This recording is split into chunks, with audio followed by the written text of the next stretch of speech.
Broadcasting from Silicon Valley, California, this is Conversations with Jennylyn.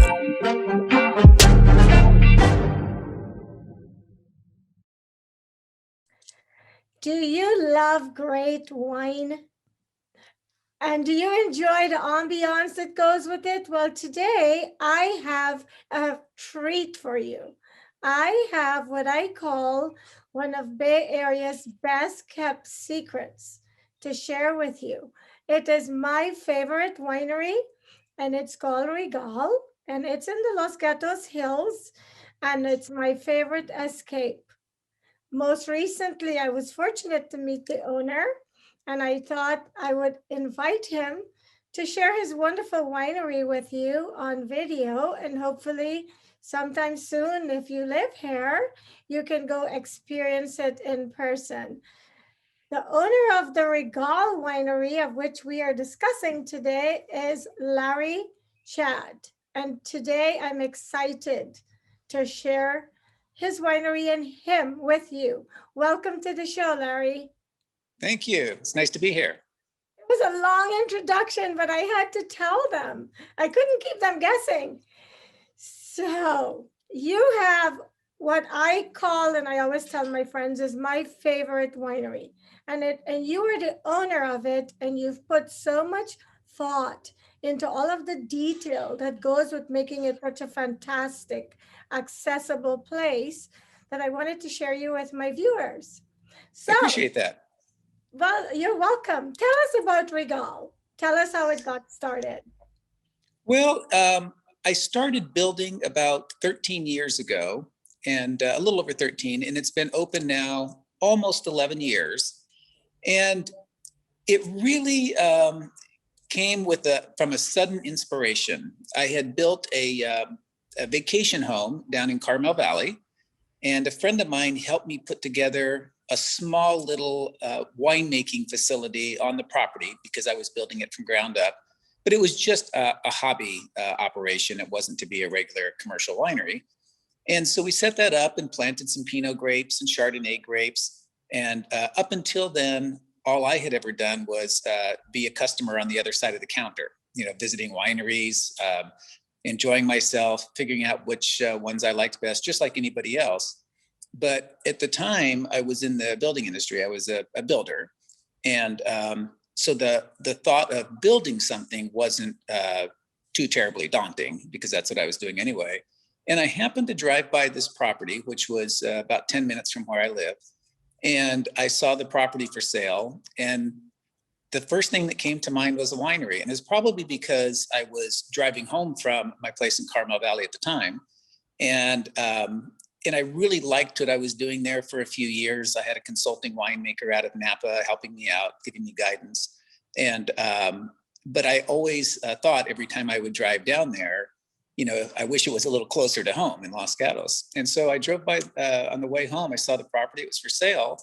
And I thought just by chance, and I had never thought about really building a commercial winery beforehand, but I think just the location inspired me and the view and the proximity to town.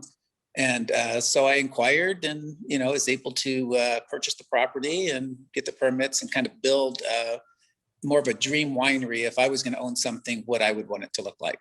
So it was just by chance driving by the property that one day. I am so happy you drove by this place 10 minutes away from where you live, because it's not far from where I live, and I live in the center of the Silicon Valley. So I know it's accessible for most people. In the past, when you went to wine tasting, it always took a few hours because most of the wineries were so far away that when I discovered your place, I thought I hit the jackpot because I love wines. And it's been my favorite escape. As much as I can get up there, I go. So Larry, you have done a fantastic job with your place because apart from the perfect location, you feel like you're somewhere in Italy. Do you want to tell us about the inspiration for your particular design? Yes. Over the years, I've traveled, to Italy and different countries and experienced wine tasting. But in most countries, the tasting aspect is not as commercialized as it is here in the United States. most wineries aren't open for tasting or on wine tasting trails, things like that. They're by appointment, and you can, get inside and usually meet the winemaker, but it's not the tasting side of it. It's not a big part of that industry abroad.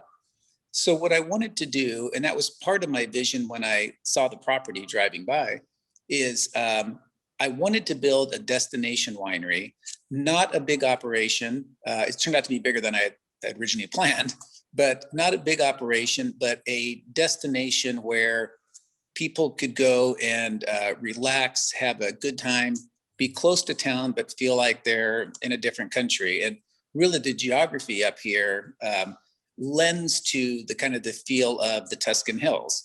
And so I decided on the Tuscan architecture and tried to build a little, off the beaten path, more of a Tuscan villa with the beautiful views and so on. And so the whole design of the building and the feel is where you feel like you're in Italy, but you might be 10 minutes from town. So, and I wanted, like I said, keep it as a small operation, really great hospitality, not looking at volume, looking at just a great customer experience. And even going to Napa and Sonoma, my favorite wineries, and there's many of them, are the same thing. My favorites are the ones where you can sit down and maybe have something to eat and relax, enjoy the views, and not feel like a big commercial operation. So that was kind of the vision, and so far so good. Well, from where I see, you've observed all of your goals, because prior to meeting you and speaking to anyone about the history of it, it's evident that it's an Italian style place. You even got the olive trees. I mean, I love Italy. And so for me, going up there, I get that feel like I'm somewhere in Italy when I'm up there. Now, apart from the beauty and the particular geographical location of your winery, your wines are fantastic. So Thank I you. took someone there who'd never gone there before, and they said to me, well, this place is great. Usually when a place is this great, the wine isn't so good. And later Well, that evening, I was told the wine is great. How come I didn't know about this place? Which is why I am doing this. Because if you love wine like I do, and you love good wine and the ambiance and everything that goes with it, Regale is the place to go if you're not in the Napa Valley. Tell us about your wines. well, like I said earlier, I didn't want this to be a big commercial operation. And I do a fraction amount of wine production that I could do here. I don't distribute any wine. I'm not in any restaurants or stores. I don't even sell it on our website. It's really just a true destination winery where everything is purchased at the winery itself. And I could easily increase the production, but that's really not what it's all about. And it would kind of, even for me personally, take the fun out of the business. I like to keep it small, and everything we produce, I sell. And so I tried to go to the vineyards where, first and foremost, I like the wines, because when you're starting from scratch, even planting your vineyards, there's a whole plethora of different options you have as far as what style wines you want to make, what varietals. So you're starting from scratch. And I thought, well, I know, the Pinots and Chards grow very well here. So of course we have Pinot and Chard, but all the other varietals, I wanted to just first drink the ones that I like. And I like pretty much the same as most other people, your Napa wines, your Sonoma wines, Paso Robles wines. So I just took that approach, and that's mostly where I purchase grapes from, is Napa Valley and Sonoma, Russian River area, and then in the Paso Robles area. And since I'm a small producer, I can pick out the vineyards that I want, that have the profile of grapes that I want. And so I can be very picky, and even in how I process the wines here, aging in, nearly 1,000-gallon French oak casks that were custom designed and built in Europe and France and shipped here. So I can do things like that because I do it on a small scale. And I really have no interest in increasing the production. We're busy enough now on the weekends and, with events during the week, that it makes it where it's still a fun business. And I, like to keep it that way. I'm glad that you're doing it that way. Because of that, I was able to spend some time with you last Sunday when I visited the winery. Apart from making the wines and sitting back and looking at this fantastic um, creation of yours, what else do you enjoy about being the owner of this winery? No, it's kind of like I said, keeping it small gives me the ability to meet with our customers. We have a very large wine club base. And it's like when you were up on Sunday, I can sit down and take the time to talk to people. And even, sometimes I'll go a year and, different times during the year, people suggest a wine that they really wish I made. And sometimes I'll just surprise them and make that wine. But I can be a part of it and not just look at numbers and not just trying to move as much wine as I can. Like I said, with no distribution, it gives me the opportunity to just stay small and targeted to what really fits the customer profile, the wines that they want, and also fits my profile. So That's important, right? Because you're the one with the vision and it's your business. Have you and has your business been affected by COVID? And if it has, how? well, all businesses are affected. We do a lot of weekday corporate events here, Mhm. and that business is pretty much put on hold for 90% of that for not only wineries but for restaurants, hotels, and the like, just because of the COVID. But we were lucky in the sense that when I built the property, even though we have tasting indoors on both floors and all that, we like to operate outside whenever we can, COVID or no COVID, even years ago. Is so we have extensive grounds around the property, and we have they're formal grounds, but still very inviting. But we have almost rooms within rooms in the gardens. So we've always operated, even before COVID. If the sun is shining, we try to operate outside because that's where the customers want to be. That's where I would want to be. So if anything, our business is probably on the tasting room side up probably 50% last year. And it's continuing and growing this year just because we have so much outdoor space and people feel comfortable being outside because we can do, vast separation. And so in that sense, on the tasting side, the weekend side, it's been busier. And in the events will come back. It's fine with us. We've kind of adopted to the new normal for last year and for at least a good portion of this year. But all the business comes back. We're still here, and it's still like a Napa type property or Italian type property, very close to Silicon Valley. So we're actually enjoying the new normal for this year. It gives me during the week some time to do some different tweaking to the facility and all that. And so it's been good. We're looking forward to a return to normal, but so far it's been very good.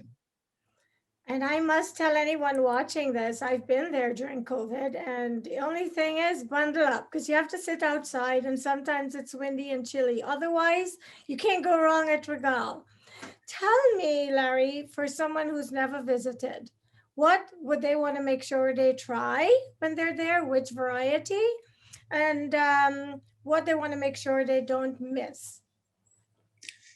I would say for anyone, as far as on the wine side, we do the Chardonnays and the Pinots, and in certain varietals like the Pinot, for example, not only do we have the estate, Pinot Noir and other Santa Cruz ones, but we also have just some of my favorites. I always do Russian River, which is always one of my favorite, and Sonoma Coast. We do Napa Cabernet, which is not just my own, but always one of my favorite wines, the Napa Cabs, and I would definitely try that. And then there's all the other varietals. We do a nice still rosé of Pinot Noir and several Chardonnays and a Merlot. And but for me as a consumer of wine, if I were a customer coming in, I would tell myself, try the Pinots and try the Cabernets, because those are my favorite, and they're also a real big favorite of the customers. Do you make any sparkling wines or champagnes? We do a sparkling rosé of Pinot Noir. every year. I do a limited production of it. Usually we release it in May and sell out sometime by the holidays, more of for the summer, great summertime wine, and of course for the holidays. So we do that. And once in a while we'll do a port, more of a dessert wine. But I love ports. oh yeah, it's good. So can someone call your winery to schedule a wedding or a dinner party or a private party at this time? And what is required to do that? Yes, we have on our website, we have information on weddings and corporate and social events. And right now we do any of the events outdoors, weather permitting, but usually by mid to late March, the weather becomes, quite nice up here. And we're above the fog line. So even all summer long, the weather is really beautiful and, through the fall. But yes, we do the small ones outside. And as they release the restrictions, we'll start doing small ones inside and then, larger ones inside again. But going into, with spring coming up, going into the season, very shortly, we'll run, 8 straight months or so where even if we have all the indoor space available, almost everybody wants to be outside, unless it's a certain dinner that they may want to have indoors, but everybody loves being outside, whether it's dining or wine tasting or the like. So. And I'm going to let you guys in on a little secret. When it warms up, I will be taking a few camera people with me to the winery, and I will bring you guys some footage of the winery physically there outside, in case you don't live in California and you can't come to see it, since I have a global show. So if you don't live in the United States, when you come to California, you want to make sure you go visit this winery. Larry, before we wrap this up, you don't sell your wines in the stores and you don't sell it in restaurants. How can someone who does not live here buy your wines? They can call the winery or email us, and we're happy to ship anywhere. And we do get frequent calls. And again, the main reason I don't sell outside, it would just be because we would have to produce more wine, and I would rather, focus on more of the experience than just production. But we certainly do ship all over, and like I said, emails or just call the winery directly. We're here 7 days a week. A little hectic on the weekends, but Monday through Friday, the office is open and we do take orders. Okay, and what is your top seller? I would say the top seller is our Napa Cabs. And second to that are Pinot Noirs, especially the Estate and the Russian River. They all sell well, but those two have been around a long time, and they consistently sell very well. What is the most challenging? Because it sounds like fun, but nothing is all fun. There's always a challenging side to things. What is the most challenging, or what would you say is the one part of this you don't quite enjoy, but it's part of the process? Well, I love pretty much every aspect of the business, except I have a love-hate relationship with one part, and that is the harvest. Because I love the harvest and the excitement, and any grapes that I contract for, I pick up myself. So I don't have anything trucked in. I'm the trucker and the winemaker. So I love the whole feel of harvest and the excitement, but it is just, 60 straight days of hard work. So like I said, it's 60 days? Well, really from, mid-August, especially the sparkling grapes come in early, from mid-August to, the mid to latter part of October for us. It's pretty much all in crushing grapes and, managing the wine through fermentation and all that. So, but like I said, I love it, but it's, I dread it at the same time, just because of the nonstop work. Well, not everyone knows how wine is made. So anyone watching this show that's curious, from the time you harvest those grapes, how long does it take before you can actually bottle wine? It takes, by the time we harvest the grapes and go through the crush, It usually takes, a few weeks before before the wine is fermented. And then we'll go into secondary fermentation in various stages. But it's a process where, depending on the varietal, they ripen at different times. Like I said, your sparkling wines, grapes are going to come in earlier, and then your Chardonnay and Pinot, and then onto your Merlots and Cabs. So it's just a nonstop series of, crushing grapes, fermenting grapes, and all that. But it's pretty predictable, and it's very systematic. We have excellent equipment because the place is new, and like I said, it's thrilling and exciting, but also a lot of work, which is good. Well, I had the grand tour on Sunday, and I'll tell you guys, everything is pristine and beautiful and clean, and there is so much detail that this gentleman has put into this winery and making his wines. I recommend it 1,000%, and this is not a commercial.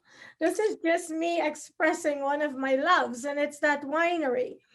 Larry, I always like to ask everyone I interview, is there anything I did not ask you that you think is pertinent to leave for anyone watching this segment? The main thing is, besides a little thing, we do get busy on the weekends, especially because we're only open for tasting Saturday and Sunday. I would just say, come give it a try. We have wood-fired pizza and other Italian foods out of the wood-fired oven, and desserts and all that. But I think anybody would experience for the first time, you just feel like you're in a different place. Even when you come in the gates, the way all of the sitting areas, the wine tasting areas, are all situated towards the hills, you don't see any homes. You just see the rolling hills and vineyards below. And it's just, like I said, just a very calm, enjoyable experience, and like a little drawback to the, the Italian Tuscan hillside. So. And it does feel like that. I am here to testify to that. So before we wrap this segment up, could you leave your website address and your phone number in case someone wants to contact you after we've got their taste buds going on this segment? Yeah, I'd be happy to. So it's Regale, Regale, wine.com is our website. And you could also call 408-353-2500. And Larry, can someone just call you and schedule an appointment to go wine tasting? Could you let people know how that whole system works so they don't drive up there and there's no accommodation? Sure. First of all, we're open Saturdays 11 to 4:30 and Sunday 11 to 5. We are open to the public, so anybody can come in and taste and purchase wine and have food and all that. But because we get busy, we do table reservations for our members. So the members can call up or email us and make reservations ahead of time. Just one of the perks of being a member. But anybody can, like I said, come in, and if there's tables available, we're more than happy to seat people, or they could do the wine tasting and just hang out and enjoy themselves. Last thing. Tell us exactly, give us your strategic location so that someone who's never gone there has an idea of where it is. Okay, well, we're really right on the edge of Silicon Valley. So we're in Los Gatos, California. So if you're in Los Gatos itself, it's on Highway 17. And so you go south on 17, like you're going to Santa Cruz, but you don't even go over the summit. You're still on the northern side of the hill. So you go up 17 about 4 or 5 miles, and you exit off of Summit Road, and you loop over the freeway and go left, which is east. And it's once you get off the freeway, it's pretty much a straight, pretty flat road for about 3 miles, and we're on the right side. Very easy access, plenty of parking. And like I said, we're open for the tasting every Saturday and Sunday, pretty much throughout the year. Well, Larry, this was a real treat. So did we cover everything? Is there anything else you want to leave that we haven't discussed? I think you pretty much hit on everything. It's I'll just let people know, you'll be surprised, I think, when you see it, because we don't advertise, and it's just a very calm, peaceful environment. Like I said, very close to home. We get people every weekend that live, 10 minutes away that never knew we were open because, again, we don't advertise. But I like to keep it that way. And I think you'll find, any guests will find that the staff is always very friendly, and we like to have a good time, and we want the customers to have a good time. And you went to Italy and did some research before you created this winery. Did you tell me this, or did one of your employees tell me this? Is this true? Because there's a picture behind you that I hope you don't mind that we include in this interview, because I think it's one of the pieces of art in your winery that people should make sure they take a look at when they visit. Do you want to tell us real quickly about that before I wrap this up? When I was in Italy, I'd take lots of pictures like everybody else. And so when I built the building itself, on the staircase going up, it's all Venetian plaster and travertine ceilings, so that Italian look. I have frescoes on the walls of a villa on 2 different walls, and a logo for a wine label, like almost with a crest on it, that I had the painter paint on the wall. But then in the upstairs main dining room, I wanted to have it where if our guests were dining, they could look on one wall and have a picture of people dining from hundreds of years ago in Italy. So there's one of those famous paintings in the world is The Wedding at Khanna, which is in the Louvre. And I had that photoshopped where I took out a portion of the painting, which is really the main part of the dining scene in the painting, and had that frescoed on the wall. It took about 20 months. It's all hand painted, and it's all framed with stone. And it's an identical replica to the original painting, every stitch of clothing and the like. And I'll stand out of the way if you want. And it's just a look where if the fireplaces are on up here and you're dining, you look at this one wall and you just see these people, like I said, from hundreds of years ago. The painting was painted in 1562, I believe, but it's just kind of fitting for the property. So I'll move out of the way from it. Get a little bit of a picture of it. See, there it is. And I think when I go up there, I'm just mesmerized by it. It sucks you in, and it's so well done that I wanted to make sure if people aren't aware of its existence, when they visit, that they take the time to go look at it. Well, Larry, this was a treat. I'm so glad we were able to make it happen. And I'm really thankful that you allowed me. And I can't wait to get it on YouTube to share it with my friends and my viewers. And hopefully soon I'll be there enjoying some more of your great wines. Thank you so much. Yeah, thank you. No, it was a lot of fun, and it was great seeing you on Sunday. And I hope to see you again really soon. I will be there on Sunday. And thank you so much for watching Conversations with Jennylyn. When a conversation is all you need to be inspired. And today, I hope we didn't only inspire your curiosity, but your taste buds. And I will see you at the winery on Sunday. And I thank you so much for watching, and I'll be back soon with another segment.